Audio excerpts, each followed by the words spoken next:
Azizlar, tashqarisidan ham bir ko'rsatib o'tay dedim. Sitani ichiga kirmoqchi edik, lekin yomg'ir bor, havo juda sovuq. Hozir shu yerdan mana ko'rsatishga harakat qilamiz.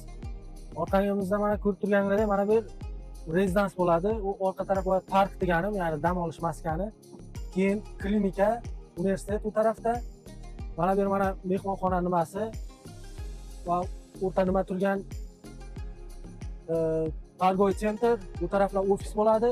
Mana bu zdaniyalar yashash uchun mana kvartiralarimiz va oxirida ko'rib turganinglar tayyor bloklarimiz. Hamma narsani so'rab surishtirdik, ko'rdik. Yaxshi, sifatiga gap yo'q. Betonlari yaxshi betonlardan nima qilyapti, ishlatishyapti. Armatura nimalarini ko'rdik. Zemtraseniyadan qo'rquvchilar uchun aytib o'tmoqchiman. Bemalol olib ofinglarni ichib o'tirsanglar ham zemtraseniya bo'lgan taqdirda ham tabiiy ofat hech kim javob bera olmaydi, lekin garantiyasi bor. Yomon proje qo'ymayman, shu paytgacha ko'ryapsizlar. Yaxshi projelarni sizlarga tavsiya qilishni xohlayman. Erta bir kun rahmat aytib yashab o'tirishinglar uchun. Zo'r proje, imkoninglar bo'lsa investitsiya qilib qo'ysanglar ham bo'ladi, olib yashashga ham zo'r joy. Oilaviy yashaydigan joy o'ziga. Hammaga nasib qilsin. Sog' bo'ling.